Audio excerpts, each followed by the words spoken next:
कहानी की शुरुआत में हम आसमान में तैरते हुए मेट्रो सिटी को देखते हैं, जो कि अर्थ से बिल्कुल अलग ही एक एडवांस सिटी होती है।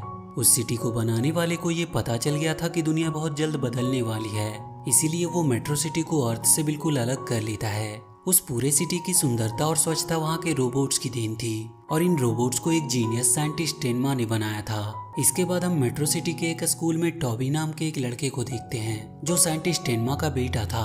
वो भी अपने डैड की तरह ही जीनियस था। टीचर क्लास में जब सभी बच्चों के फिजिक्स का टेस्ट लेते हैं, तो टॉबी उनके सवालों को कुछ ही पलों में सॉल्व कर देता है। अपना टेस्ट खत्म करने के बाद टॉबी जब अपने घर जाने लगता है, तो टीचर उसके आंसर शीट चेक करते हैं, और टॉबी के फुल मार्क्स को देखकर वो भी काफी हैरान होते हैं। इसके बाद टॉबी अपने घर जाने लगता है, तो उसे लेने के लिए उसके डैड का असिस्टेंट रोबोट टेरिन आता है। टेरिन टॉबी को अपनी कार में बिठाकर उसे घर ले जाने लगता है। वहीं कार के अंदर उसके डैड होलोग्राफिक इमेज की मदद से उससे बात करते हैं, और वो टॉबी को मिनिस्ट्री ऑफ साइंस ना ले जाने के लिए उससे माफी मांगते हैं, जहाँ पर वो काम करते थे। इसके बाद उसके डैड उससे कहते हैं कि आज वो मेट्रो सिटी के प्रेसिडेंट को अपना नया रोबोट दिखाने वाले हैं, और इसीलिए उसे घर आने में थोड़ी देर हो सकती है। इस पर टॉबी अपने डैड से कहता है कि वो भी उस रोबोट को देखना चाहता है, पर उसके डैड उसे वहां आने से मना कर देते हैं, और इसके बाद उसके डैड का होलोग्राफिक इमेज गायब हो जाता है। टॉबी उस रोबोट को देखना चाहता था, इसीलिए वो टेरिन से मिनिस्ट्री ऑफ साइंस चलने को कहता है, लेकिन टेरिन वहां जाने से मना कर देता है, क्योंकि उसके डैड ने टेरिन को उसे घर ले जाने का कमांड दिया था। टॉबी जब देखता है कि टेरिन उसकी बात नहीं मान रहा, तो वो उसके कमांड के साथ छेड़छाड़ करके उसे मिनिस्ट्री ऑफ साइंस चलने का कमांड देता है। और इसके बाद टेरिन टॉबी को लेकर उसके डैड के ऑफिस पहुंचता है, जहां पर उसके डैड उसे देखकर काफी गुस्सा करते हैं, और उसे तुरंत वहां से घर जाने को कहते हैं। पर वहाँ के प्रेसिडेंट टेनमा से कहता है कि ये तुम्हारा बेटा है, इसीलिए वो चाहता है कि ये भी उस रोबोट को देखे, और बड़े होकर वो भी उसी की तरह एक जीनियस साइंटिस्ट बने।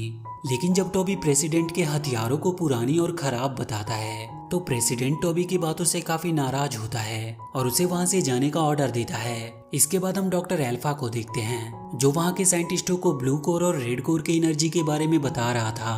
ब्लू कोर की एनर्जी पॉजिटिव एनर्जी थी, जबकि रेड कोर की एनर्जी नेगेटिव थी। तभी वहां पर प्रेसिडेंट पहुंचता है, जो उन दोनों एनर्जी को ले लेता है। इसके बाद डॉक्टर टेनमा और डॉक्टर अल्फा प्रेसिडेंट को अपना बनाया सबसे खास रोबोट दिखाते हैं, जिसका नाम पीस कीपर होता है।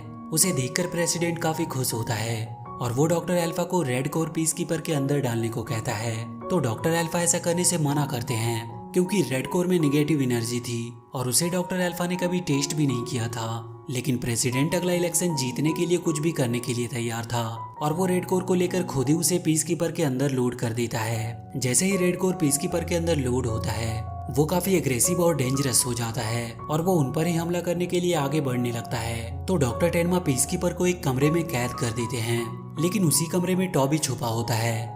ये देखकर डॉक्टर टेनमा काफी परेशान होने लगता है, और उस दरवाजे को खोलने की कोशिश करता है, लेकिन वो दरवाजा अब इमरजेंसी लॉक हो चुकी थी, और वो अब खुल नहीं रहा था। उस रेड कोर की एनर्जी इतनी अधिक होती है कि टॉबी उसे बर्दाश्त नहीं कर पाता, जिसकी वजह से उसकी वहीं पर मौत हो जाती है। तभी पीस कीपर उस दरवाजे को रेड कोर की मदद से तोड़ देता है। ये देखकर डॉक्टर अल्फा ब्लू कोर की एनर्जी जल्दी से पीस कीपर के अंदर डालता है। जब ब्लू कोर और रेड कोर की एनर्जी आपस में मिलती है, तो वहाँ पर बहुत बड़ा धमाका होता है, जिसकी वजह से पीस कीपर डिस्ट्रॉय हो जाता है। लेकिन उसी के साथ अब टॉबी भी जा चुका था। उसकी मौत से डॉक्टर टेनमा काफी दुखी होते हैं। वो टॉबी के मौत का जिम्मेदार अपने आप को मान रहे थे, इसीलिए वो टॉबी के जैसा ही एक रोबोट बनाने का डिसाइड करता है, और दिन रात काफी मेहनत करके टेनमा टॉबी के जैसा ही एक रोबोट बना लेता है। और टॉबी के कैप से उसे टॉबी का एक बाल मिलता है, जिससे वो टॉबी के डीएनए की मदद से उस रोबोट के अंदर उसकी सारी यादें अपलोड करता है।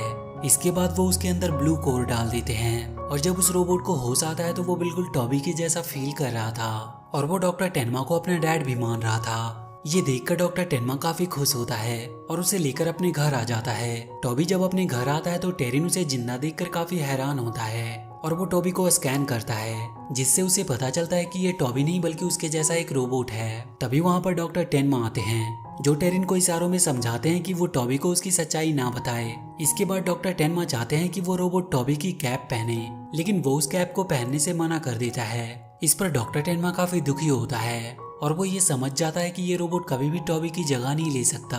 इसके बाद वो टॉबी को डांटकर उसके रूम में भगा देता है। टॉबी जब अपने रूम में होता है तो वो दो रोबोट्स को बातें करते हुए सुनता है जो टॉबी के बालों को सींग बता रहे होते हैं। तो टॉबी उनसे कहता है कि ये उसकी सींग नहीं बल्कि उसके बाल हैं। वो रोबोट ये देखकर काफी हैरान होते हैं कि एक इंसान रोबोट की भाषा कैसे समझ सकता है। टॉबी भी काफी हैरान था क्योंकि वो उन रोबोट्स की बातों को सुन सकता था। उन रोबोट से बातें करते हुए टॉबी बिल्डिंग से नीचे गिर जाता है। वो जमीन से टकराने ही वाला होता है कि तभी उसके पैर रॉकेट के बन जाते हैं और वो हवा में उड़ने लगता है। ये सब देखकर वो काफी हैरान था। उसे लगता है कि उसे कोई पावर मिल गई है। वो खुशी के मारे पूरे शहर में घूमता है और जब वो अपने घर जाता है तो अपने डैड को डॉक्टर अल्फा से बातें करते हुए सुनता है, जहाँ पे उसके डैड डॉक्टर अल्फा से कह रहे होते हैं कि वो रोबोट कभी भी उसके बेटे की जगह नहीं ले सकता।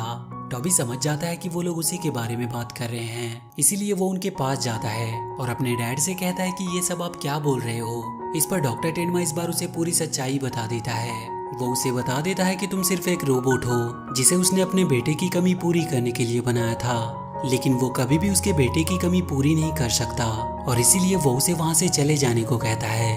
टॉबी ये सब सुनकर उदास हो जाता है और वो वहाँ से चला जाता है। वहीं प्रेसिडेंट को उसके शिप में ब्लू एनर्जी का सिग्नल मिलने लगता है जो कि टॉबी से आ रही होती है। ये देखकर वो अपने कुछ रोबोट्स को टॉबी को पकड़ने के लिए भेजता है। वो उसे पकड़ने की कोशिश करते हैं, लेकिन टॉबी ब्लू कोर की एनर्जी से काफी पावरफुल बन गया था, इसीलिए वो उन रोबोट्स के शिप को डिस्ट्रॉय कर देता है। ये सब देखकर प्रेसिडेंट टॉबी पर मिसाइल से हमला कर देता है, जिसकी वजह से वो काफी कमजोर हो जाता है और वो मेट्रो सिटी से नीचे अर्थ पे गिर जाता है। टॉबी को जब होश आता है तो वो वहाँ पर बहुत सारे टूटे हुए रोबोट्स को देखता है जिन्हें मेट्रो सिटी से वहाँ पर फेंका गया था। टॉबी को वहीं पर एक ट्रैश कैन नाम का रोबोट मिलता है जो टॉबी को एक ट्रैप में फंसा देता है। थोड़ी देर में वहाँ पर कुछ बच्चे आते हैं जो टॉबी को देखकर काफी हैरान थे। दरअसल वो बच्चे टूटे हुए रोबोट को इकट्ठा करते हैं, लेकिन जब वो टॉबी को देखते हैं तो उन्हें लगता है कि टॉबी एक इंसान है। उन्हीं बच्चों में कोरा नाम की एक लड़की होती है जो टॉबी से पूछती है कि तुम्हारा नाम क्या है और तुम कहाँ से आए हो। तो टॉबी उन्हें बताता है कि वो मेट्रो सिटी से आया है, लेकिन टॉबी उन्हें अपना नाम एस्ट्रो बताता है। वो बच्चे जब सुनते हैं कि एस्ट्रो मेट्रो सिटी से आया है तो वो काफी खुश होते हैं क्योंकि उनका भी सपना होता है कि वो कभी मेट्रो सिटी को देख पाए। कोरा जब उससे पूछती है कि वो यहाँ पर क्या करने आया है तो टॉबी उन्हें बताता है कि वो अनाथ है, इसीलिए उसे मेट्रो सिटी से निकाल दिया गया। इसके बाद कोरा टॉबी को लेकर अपने घर आ जाती है जहाँ पर बहुत सारे बच्चे होते हैं और वो सब भी अनाथ होते हैं। वहीं पर हमेग नाम के एक आदमी को देखते हैं जो कि एक साइंटिस्ट होता है और उसी के लिए वो सारे बच्चे रोबोट्स के पार्ट्स इकट्ठा करते थे और हमेग उन पार्ट्स की मदद से नए नए रोबोट्स बनाता था क्योंकि वो रोबोट बनाने का बहुत ही शौकीन था। हमेग टॉबी के साथ भी अपने बच्चों की तरह ही पेश आता है जिससे टॉबी को बहुत अच्छा लगता है। अगले दिन टॉबी सभी बच्चों के साथ रोबोट के पार्ट लाने के लिए जाता है, पर रास्ते में ट्रैश कैन सभी को टॉबी की असलियत बताने की कोशिश करता है, लेकिन कोई भी उसकी बातों को समझ नहीं पाता। वहीं पे टॉबी को एक बहुत बड़ा सा रोबोट दिखाई देता है तो वो कोरा से उस रोबोट को हमेग के पास ले चलने को कहता है, पर कोरा उससे कहती है कि ये 100 साल पुराना है और काफी भारी भी है, इसे हम लेकर जा नहीं सकते। लेकिन टॉबी उस रोबोट के अंदर जाता है और उसे स्कैन करने के बाद उसे पता चलता है कि इसमें क्या खराबी है। उस बड़े से रोबोट का नाम जॉग होता है। उधर हमेग अपने एक रोबोट को फाइट करने की ट्रेनिंग दे रहा होता है और तभी सभी बच्चे जॉग को लेकर उसके पास पहुंचते हैं, जिसे देखकर वो काफी खुश होता है। वो जब उसे अपने डिवाइस से चेक करता है तो उसे पता चलता है कि जॉग के अंदर एक बहुत ही पावरफुल एनर्जी है, पर तभी उसकी डिवाइस एस्ट्रो की ओर चली जाती है, जिससे हमेग को पता चल जाता है कि वो भी एक रोबोट है। लेकिन हमेग ये बात किसी को बताता नहीं है। इसके बाद सभी लोग मिलकर जॉग की सफाई करते हैं और उसे अच्छी तरह से पेंट करते हैं। जॉग अब पूरी तरह से नया बन चुका था। अगले दिन हमेग जॉग को लेकर रोबोट फाइट के लिए जाता है, जहाँ सभी रोबोट जॉग को देखकर डर जाते हैं। वहीं टॉबी हमेग से पूछता है कि तुम तो रोबोट से प्यार करते हो तो उन्हें फाइट करवाने के लिए क्यों ले जा रहे हो।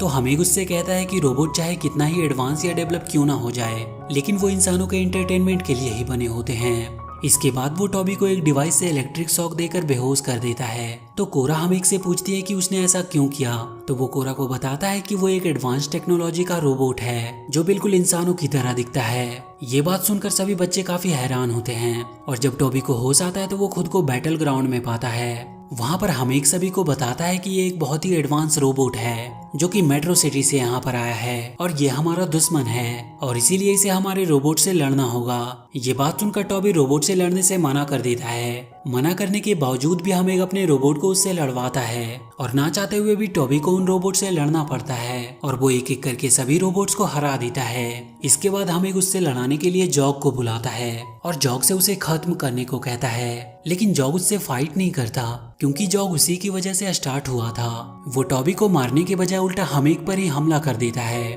और उसे जान से मारने की कोशिश करता है, लेकिन टॉबी उसे बचा लेता है। ये देखकर हमेक काफी शर्मिंदा होता है। तभी वहाँ पर प्रेसिडेंट अपने शिप से आता है और वो टॉबी को पकड़कर वहाँ से ले जाता है। उसके वहाँ से चले जाने के बाद कोरा और सभी बच्चे काफी दुखी थे। प्रेसिडेंट टॉबी को लेकर डॉक्टर टेन्मा के पास जाता है और उसे टॉबी के अंदर से ब्लू कोर को निकालने के लिए कहता है। डॉक्टर टेन्मा भी ब्लू कोर को निकालने के लिए तैयार हो जाता है और जैसे ही वो ब्लू कोर को निकालने वाला होता है तो टॉबी उससे कहता है कि वो कभी उसका बेटा नहीं बन पाया।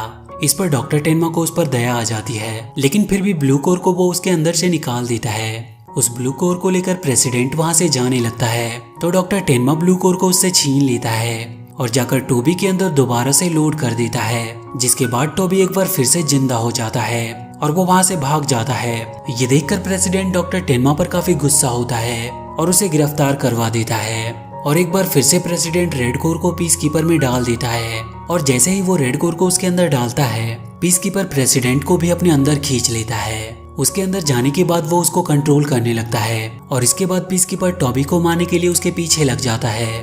वो पूरे मेट्रो सिटी में काफी तबाही मचाता है तो टॉबी उसे रोकने की कोशिश करता है, जिससे टॉबी और पीस कीपर के बीच में फाइट होने लगती है। वहीं अर्थ पर कोरा और सभी बच्चे मेट्रो सिटी को तबाह होते हुए देखते हैं तो वो टॉबी की मदद करने के लिए जाते हैं। इधर पीस कीपर टॉबी के ऊपर बहुत भारी पड़ रहा था और जैसे ही वो टॉबी को अपने पैरों से कुचलने वाला होता है कोरा और उसके दोस्त वहां पर आकर टॉबी को बचा लेते हैं। पीस कीपर उन्हें पकड़ने की काफी कोशिश करता है, लेकिन वो उसके हाथ नहीं आते।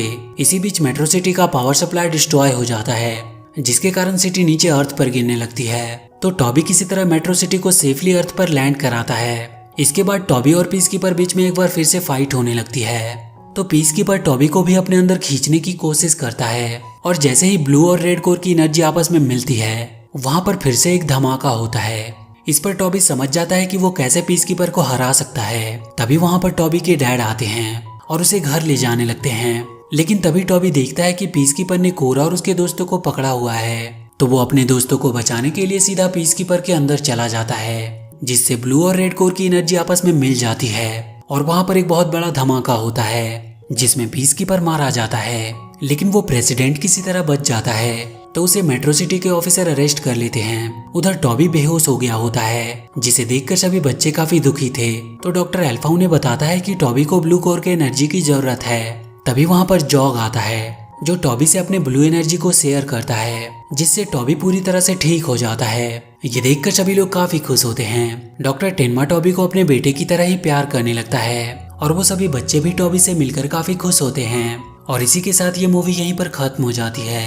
तो वीडियो अगर अच्छी लगी हो तो please do like and share the video and please subscribe to my channel and press that bell icon.